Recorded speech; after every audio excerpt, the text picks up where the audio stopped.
47 में विभाजन की विभीषिका के बीच भी हिंदू संस्कार और परंपरा को जीते हुए पंथ निरपेक्षता की राह को चुना था। तब देश के महापुरुषों ने संविधान सभा में जो डिबेट की थी उसमें भी इसके बारे में बहुत विस्तार से चर्चा हुई थी। लेकिन कांग्रेस के इस परिवार ने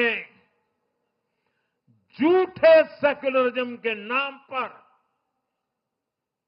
उस महान परंपरा को तबाह करके रख दिया है। कांग्रेस ने तुष्टीकरण का जो बीज बोया वो संविधान निर्माताओं के साथ बहुत बड़ा विश्वासघात है। और ये विश्वासघात मैं बहुत जिम्मेवारी के साथ बोल रहा हूं। संविधान के साथ इस परिवार का विश्वासघात है। दशकों तक कांग्रेस ने देश में यही खेल खेला। कांग्रेस ने तुष्टीकरण के लिए कानून बनाए, सुप्रीम कोर्ट के आदेश तक की परवाह नहीं की। इसका एक उदाहरण वक्फ बोर्ड है।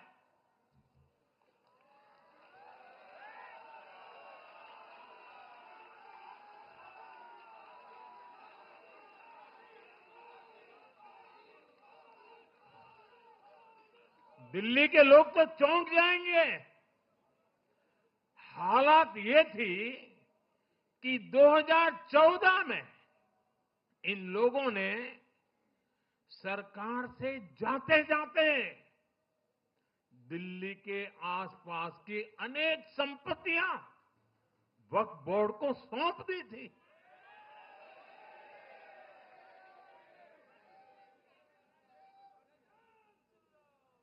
बाबा साहब आंबेडकर जी ने जो संविधान हमें दिया है ना, जिस संविधान की रक्षा के लिए हम प्रतिबद्ध है, संविधान में वक्फ कानून का कोई स्थान ही नहीं है। लेकिन फिर भी कांग्रेस ने तुष्टीकरण के लिए वक्फ बोर्ड जैसी व्यवस्था पैदा कर दी।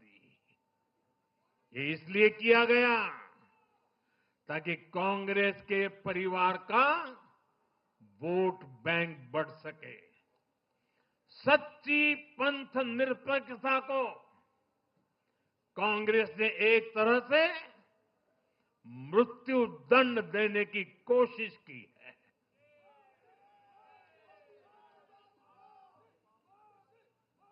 साथियों, कांग्रेस के शाही परिवार की सत्ता भूख इतनी विकृति हो गई है कि उन्होंने सामाजिक न्याय की भावना को भी चूर चूर कर दिया है। एक समय था जब कांग्रेस के नेता इंदिरा जी समेत खुद जात पात के खिलाफ बोलते थे, पब्लिकली लोगों को समझाते थे, एडवर्टाइजमेंट छापते थे। लेकिन आज यही कांग्रेस और कांग्रेस का एक परिवार खुद की सत्ता भूख को शांत करने के लिए जातिवाद का जहर फैला रहा है। इन लोगों ने सामाजिक न्याय का गला घोंट दिया है। साथियों, एक परिवार की सत्ता भूख इतने चरम पर है कि उन्होंने खुद की पार्टी को ही खा लिया है।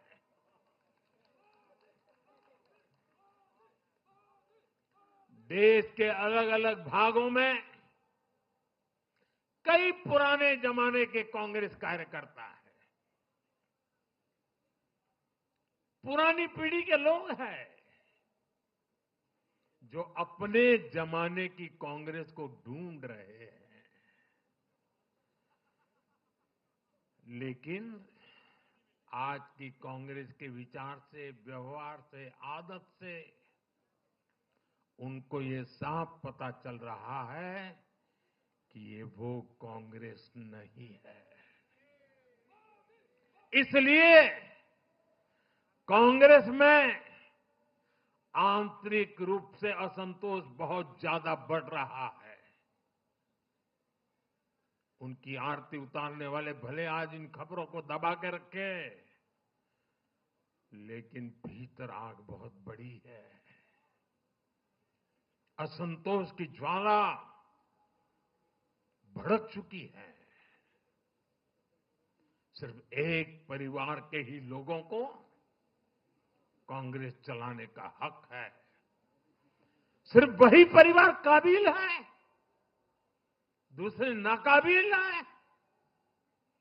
परिवार की सोच ने, इस जीत ने कांग्रेस में एक ऐसा माहौल भी बना दिया कि किसी भी समर्पित कांग्रेस कार्यकर्ता के लिए वहां काम करना मुश्किल हो गया है। आप सोचिए, कांग्रेस पार्टी की प्राथमिकता आज सिर्फ और सिर्फ परिवार है। देश की जनता उनकी प्राथमिकता नहीं है। और जिस पार्टी की प्राथमिकता जनता न हो, वो लोकतंत्र के लिए बहुत ही नुकसानदायी होती है। साथियों, कांग्रेस का परिवार सत्ता के बिना जी नहीं सकता। चुनाव जीतने के लिए लोग कुछ भी कर सकते हैं। दक्षिण में जाकर उत्तर को गाली देना, उत्तर में जाकर के दक्षिण को गाली देना, और विदेश में जाकर देश को गाली देना।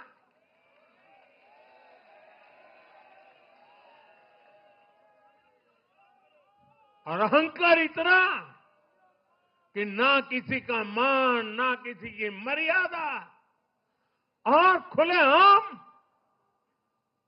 झूठ बोलते रहना, हर दिन एक नया झूठ बोलते रहना। यही कांग्रेस और उसके परिवार की सच्चाई बन गई है। आज कांग्रेस का अर्बन नक्सलवाद भारत के सामने एक नई चुनौती बनकर खड़ा हो गया है। इन अर्बन नक्सलियों का रिमोट कंट्रोल देश के बाहर है, और इसलिए सभी को इस अर्बन नक्सलवाद से बहुत सावधान रहना है। आज देश के युवाओं को, हर प्रोफेशनल को कांग्रेस की हकीकत को समझना बहुत जरूरी है।